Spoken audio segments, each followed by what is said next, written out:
బండి సంజయ్ ప్రజాహిత యాత్రలో ఉధృత చోటు చేసుకుంది.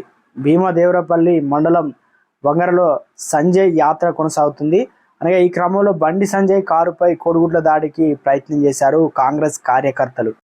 పోలీసులపై బండి సంజయ్ ఆగ్రహం వ్యక్తం చేశారు. కోడిగుడ్ల దాడి చేస్తుంటే పోలీసులు ఏం చేస్తున్నారని ఫైర్ అయ్యారు. మీ భద్రత నాకు అవసరం లేదు, వెళ్ళిపోండి అంటూ మండిపడ్డారు. మేము తలుచుకుంటే కాంగ్రెస్ నేతలు గ్రామంలో తిరగలేరని వార్నింగ్ ఇచ్చారు. మంత్రి పొన్నం ప్రభాకర్ డ్రామా లాపకపోతే ఉస్నాబాద్లో తిరగనివ్వబోమని హెచ్చరించారు.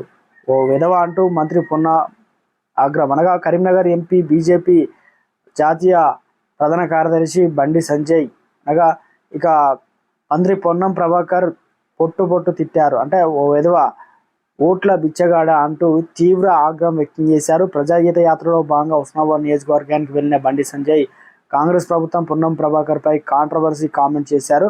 రాముని గురించి కూడా ప్రస్తావించారు. దీంతో వేములవాడ నియోజకవర్గంలో నాంపల్లి గుట్ట మీద ఎమ్మెల్యే ఆది శ్రీనివాస్తో కలిసి మీడియాతో మాట్లాడి మంత్రి బండిపై ఓట్ల బిచ్చగానిగా మారారని అన్నారు. అలాగే ఓ విధవ తల్లి పేరు నువ్వు తీసావా, నేను తీశానా అంటూ మండిపడ్డారు. బతికున్న తన తల్లిని పట్టుకుని ఆత్మ ఘోషిస్తుందంటావా అంటూ బండిపై ఫైర్ అయ్యారు మంత్రి పొన్నం ప్రభాకర్.